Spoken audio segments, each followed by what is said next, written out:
Jumpa dengan saya Nurhidayati Harun. Saat ini kita akan melakukan pengujian T-test pasangan sepadan menggunakan Minitab 19. Nah, ada beberapa hal yang harus kita perhatikan dalam pengujian T-test pasangan sepadan ini adalah pertama, kita harus tahu bahwa subjek ini hanya menggunakan satu subjek saja, yaitu dia akan diujikan secara pre dan post, artinya hanya berhubungan pada satu subjek. Kemudian untuk pengukuran TPR ini diasumsikan adalah skala dari data kita adalah skala rasio di mana memiliki nilai yang pasti ya, dimulai dari 0. Kemudian selanjutnya juga yang harus dipastikan adalah hasil data ini telah melakukan uji normalitas di mana diujikan hasilnya adalah normal, sehingga baru bisa digunakan uji tes pada T-test. Oke, ini adalah soal ya tentang uji klinik pemberian metformin 500 mg pada pasien diabetes tipe 2 sebanyak 3 kali sehari dan menghasilkan gula darah yang diukur sebelum dan sesudah diberikan. Nah, dengan subjeknya adalah 5, kemudian kita memberikan hipotesisnya adalah H0 ya, H0-nya tidak terdapat perbedaan gula darah sewaktu sebelum dan sesudah menggunakan metformin. Oke, kita mulai dengan menggunakan Minitab 19. Nah, di sini kita sudah mau menginput ya subjek berjumlah 5 responden, kemudian hasil pre dan postnya. Kemudian ini kelebihan dari Minitab ini adalah kita tidak perlu lagi menggunakan Excel ya untuk membuat kolom-kolom atau kotak ya tabel-tabel ini, tapi kita bisa langsung menginputnya di Minitab seperti layaknya Excel. Untuk menggunakan kalkulator juga bisa di sini.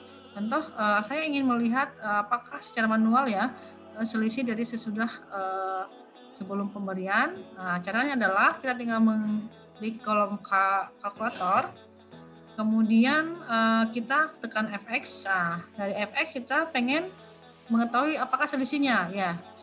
Kita melakukan store result in variable ya. Contohnya seperti ini. Kalau saya hapus ya store variable, kemudian saya tekan selisih dan sesudah, kita berikan. Nah, karena kita pengen memberikan selisih, maka apa yang mau kita jadikan selisih ya. Contohnya nih pre ya.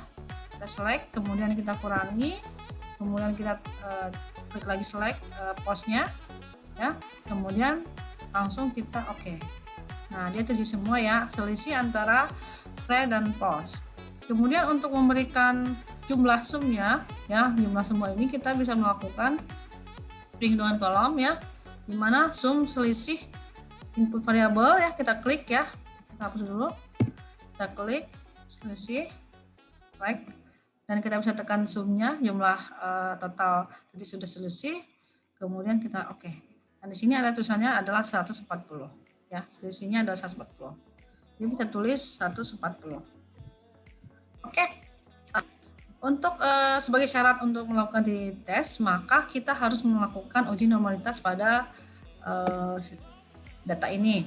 Nah, pertama kita klik tombol stat, kemudian kita lakukan menekan basic statistik ya, maka dicarilah yang tombol normalitas. Oke, kita klik.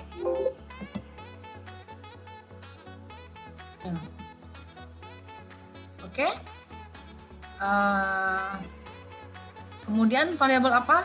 Karena kita melihat data awal itu harus melihat dari apakah seragam tidak ya subjek kita sebelum kita memberikan metformin, maka kita klik pre, data pre, kemudian select ya. Cukup kita melihatnya dari data pre saja dulu. Kemudian kita mau memilih tes normalitas.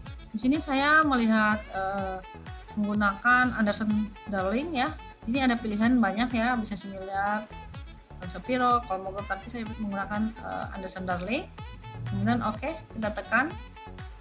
Nah, di sini kita lihat bahwa ya dari gambar ini kita bisa melihat. Nah, ini diagramnya ya.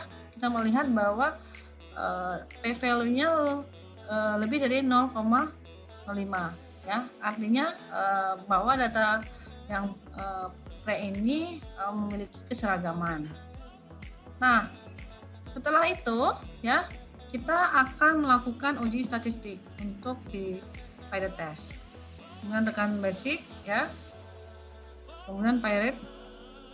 Kemudian bisa hapus dulu ya. Nah, sampel yang kita pilih yang akan kita masukkan adalah yang pre ya. Data pre belum diberikan metformin, kita select. Kemudian sampel yang kedua hasil yang telah menggunakan metformin, select. Nah, untuk option kita bisa klik dulu. Nah, di sini confidence levelnya 95%. Nah, hipotesisnya difference-nya adalah 0 ya. Ini juga tidak masalah, kita masukkan ya. Difference 0,05. Kemudian alternatif hipotesis difference tidak ya sama dengan hipotesis difference ya, tidak sama. Oke. Nah, kemudian kalau mau memilih grafis silahkan mau pilih histogram boleh, individual boleh. Oke. Kemudian oke, kita klik ya. Di sini dihasilkan hasil deskripsi statistiknya dengan nilai noun-nya sesuai ya, 5 sampel ya. Kemudian min-nya 28, standar deviasinya 5,7. Nah, di sini t-value-nya adalah 10,96 dengan p-value 0,005. Lebih kecil dari 0,05. Nah, tadi HO-nya, tadi hipotesis yang kita pilih adalah ada difference ya, pembanding sama ya, hipotesis dengan mean difference-nya adalah sama 0,05, sedangkan alternatifnya adalah tidak ya. Oke, ini hasil deskriptif ini bisa kita langsung simpan di Word yang kita pilih ya dengan cara menekan kemudian send to Word. Begitu juga dengan selanjutnya ya, yang kotak-kotak yang sudah dapat ini kita bisa send to Word. Baik, baik kita akan coba menginterpretasikan ya. Nah, di sini sekarang sudah terinput ya dari Minitab ya hasil deskripsi statistik kita. Nah, di sini kita melihat bahwa tadi disebutkan bahwa t-value atau t-hitungnya ada 10,98. Nah, tadi apabila t-hitung lebih besar dari t-table, maka akan berbeda secara signifikan sehingga HO ditolak ya. Tadi kita akan tidak terdapat perbedaan GDS ya. Jadi kalau HO-nya kita inginkan tidak terdapat perbedaan sesudah menggunakan metformin. Tetapi interpretasi yang kita bisa lihat dari t-value di test pilot ini adalah apabila t-hitung lebih besar dari t-table, maka berbeda secara signifikan sehingga H0-nya ditolak. Dan t-hitung kecil dari t-table maka tidak berbeda secara signifikan sehingga H0 ditolak. Nah, bagaimana cara menghitung t-table?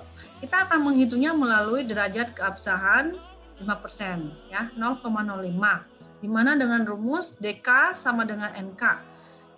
Derajat keabsahan ini ya sama dengan ini ada N itu adalah sampel, sedangkan K ini adalah kolom. Artinya kolom yang merupakan satu pasangan ya, yaitu bagian subjek saja yang satu subjek saja yang dikenakan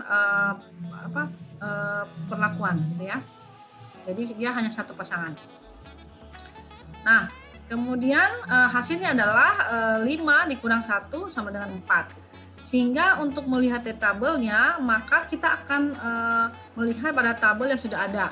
Anda bisa mendownload ini di internet juga cukup banyak ya yang menyajikan tentang distribusi T ya. Nah, di sini terlihat ada baris pertama itu 0,5, 0,20 ini adalah satu kolom. Kemudian yang ini adalah kolom kedua atau baris kedua, maaf ya. Ini baris pertama, ini baris kedua. Nah, karena kita satu pasangan, maka kita akan melihat di paling bawah. Ya. Nah, tadi ya hasil dari hitungan DK-nya adalah 4 ya dengan derajat keabsahannya 0,05, maka coba kita akan tarik garis lurus dari ya 4 ya, 4, kemudian dengan derajat keabsahan 0,05 adalah, sehingga dihasilkan T-table itu adalah 2,78. Nah, 2,78. Oke. Nah, bagaimana kita melihat di sini untuk menarik kesimpulan adalah kita melihat bahwa T hitung tadi 10,98 lebih besar dari T-table 2,78, artinya HO tersebut ditolak ya, di mana terdapat perbedaan signifikan antara sebelum diberikan metformin dengan sesudah diberikan terhadap nilai kadar IDS. Nah, teman-teman semua, apabila Anda tidak menggunakan monitor juga, sebenarnya Anda bisa menghitung hitung ya, yaitu menggunakan rumus sebagai berikut, yaitu T hitung sama dengan rata-rata D. Tadi saya sudah sempat menghitung rata-rata D ya.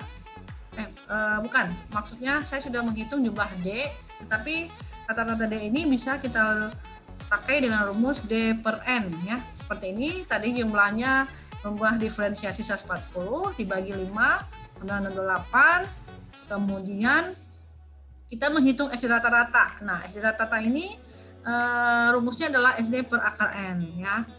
Nah, sama dengan hasilnya 2,54. Nah, dari sini kita juga bisa melihat bahwa 28 dibagi 2,55, maaf ini 2,55 ya. 2,55 dibagi 28 sama dengan 10,98. Sama bukan? Ya, hasilnya sama ya. Hasilnya sama dengan hitungan menggunakan uniter. Oke. Demikian yang saya dapat sampaikan. Semoga ini bermanfaat untuk kita semua. Sampai ketemu lagi di uji-uji yang lain. Jangan lupa like dan subscribe. Terima kasih atas perhatiannya. Assalamualaikum warahmatullahi wabarakatuh.